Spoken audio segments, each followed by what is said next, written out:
Hey folks, it's Nate. Thanks for joining me once again as we look to the horizon, back bringing you another writing vlog.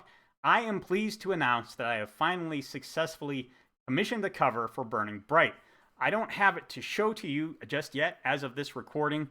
I have pretty much just sent the artist the reference material and the details of what I'm looking for, and he's going to work on it and get back to me. So right now, that's going pretty well, I'd say. Also going pretty well is my work on the Gospel According to Earth.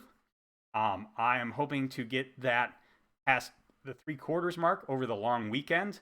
Or I guess I am recording this before Memorial Day weekend, or at least before it's over. I still have a couple of days left to go here. So by the time you see it, Memorial Day weekend will be over, and I hope to have most of the story hammered out there. Maybe be 3 chapters ahead by that point. Don't know. We'll see. We'll see. Beyond that, I have put down a few bullet points of outline for The Savior in the Sewers. I have finished what I would like to have as the introductory chapter to that novel as well. It's coming along pretty well. I think it's shaping up into something pretty nice. I think it's going to be longer than Burning Bright by several thousand words. It may, I don't know, stories just seem to grow as you tell them. So it may wind up being considerably longer than that, perhaps twice as long as that.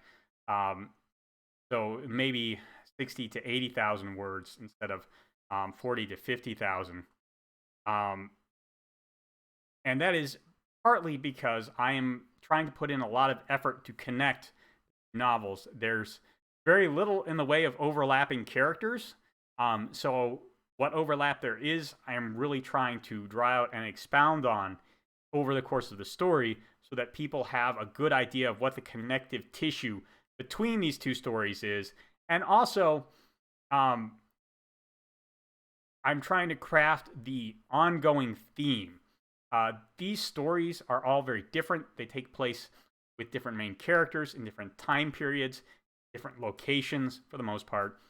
And in order to tie them all together, there has to be a lot of legacy, a lot of thematic through lines, and a lot of specific objects and places and concepts that the stories continue to loop back around to, that drive in that thematic through line. You can have it very vague and in the background if you want, I suppose, but my goal is to really emphasize something about the nature of heroism, the nature of self-sacrifice, what that means for the people who undertake it, the societies they live in, and why we have to think very hard about the way we talk about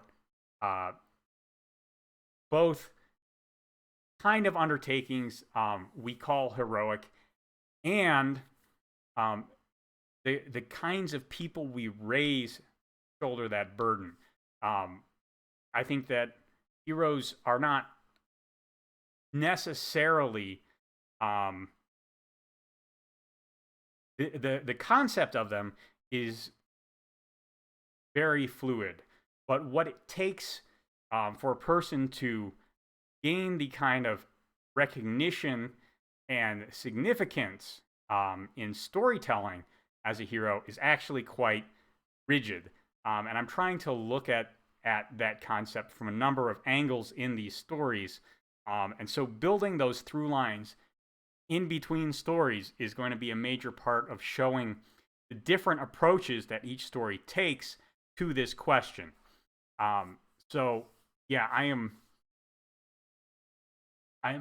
taking a level of deliberate narrative construction there that is pretty uncommon compared to some of the other projects that I've worked on.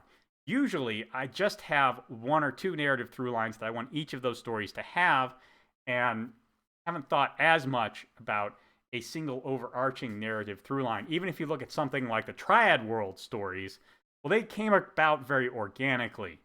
First, we had Schrodinger's book, and that had a very clear concept, a very clear idea that I wanted to unpack, and a number of thematic lines that shot through it to help expound on that idea. But then I had no idea that I wanted to tell any other stories after that. And so Martian Scriptures just kind of came out of nowhere with a whole separate set of characters and ideas. And then we have the Gospel According to Earth, which is trying to marry all of these threads and pull out, a final third thematic through line for the story as a whole. So the work on that has been tricky, I guess, but there was not as much of it in the conceptual phase for each of these stories. I just sort of had a concept and realized, oh, this is, kind of how it would fit in here, and then I had to make all the pieces actually line up. Now I have the one idea, and I'm trying to look at it from every angle and get all of those different angles to connect together in a way that gives a well-rounded picture of the idea I'm trying to discuss. So, yeah, it requires a lot more work up front than I had expected, and a lot less riffing and improvisation as we go through. Hopefully that will make the story on the whole stronger and better. We'll see, though. It's going to be a while before it's done, if nothing else. Anyway, that's all I got for you today. Let me know what you think down in the comments below. There's a like button and a subscribe button down there. You can use those as you see fit, and I'll talk to you later.